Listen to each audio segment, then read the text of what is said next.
Oran et c'est la 97e vidéo dans laquelle je m'exprime de façon spontanée. J'espère que vous allez bien, je vais nous mettre un peu de lumière parce qu'en fait, on ne me voit pas. Voilà. Aujourd'hui, la journée n'a pas été la plus satisfaisante. C'était mon dernier cours de yoga et je me suis retrouvée qu'avec qu'une seule élève. Donc je vous avoue que ça m'a un petit peu pincé le cœur. Mais tout le monde a des priorités différentes des fois et aujourd'hui, c'était pas le yoga pour mes élèves habituels. Ça arrive. Pour je pense que ça vient un peu ajouter de stress parce que j'ai pas de visibilité pour septembre ni pour cet été. J'attends des réponses.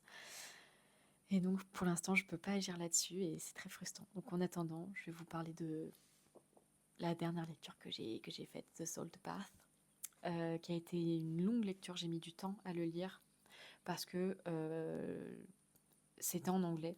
Donc je pense que ça peut jouer, même si je lis beaucoup en anglais. Là, c'était pas évident. Beaucoup de descriptions.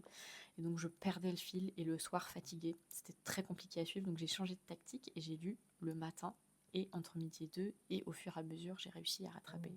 Pour vous dire à quel point j'ai mis du temps à quel point j'étais à l'ouest, on va dire ça comme ça. J'avais pas capté que l'autrice, en fait, c'était un témoignage. J'ai compris à la fin dans les remerciements. Voilà. Donc un super livre, un témoignage très percutant sur deux personnes qui perdent tout. Et ils ont perdu leur maison, leur ferme, tout a été saisi. Ils n'ont plus les moyens de financer les études de leurs enfants, qui se débrouillent sans eux, et ils se retrouvent en tente à faire. Ils décident de partir faire The Salt Pass, donc le chemin de sel, qui fait toute la côte sud de l'Angleterre.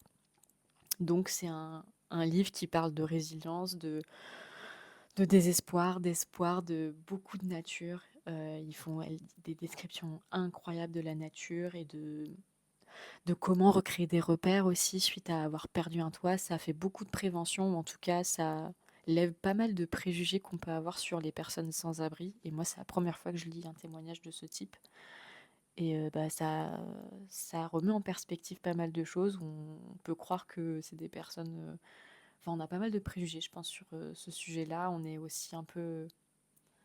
On ferme beaucoup les yeux. Enfin, moi, je passe devant des gens sans abri, ça peut m'arriver. Et bah, je préfère pas regarder, c'est plus simple.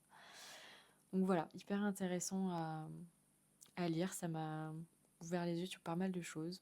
Donc c'est pour ça que je lis ce genre de lecture et que j'ai voulu aller au bout. Et donc je suis très heureuse d'avoir découvert cette histoire de Raynor et de son mari Moth, qui après 50 ans, un pas après l'autre, ont réussi à sortir du désespoir. Donc très belle morale.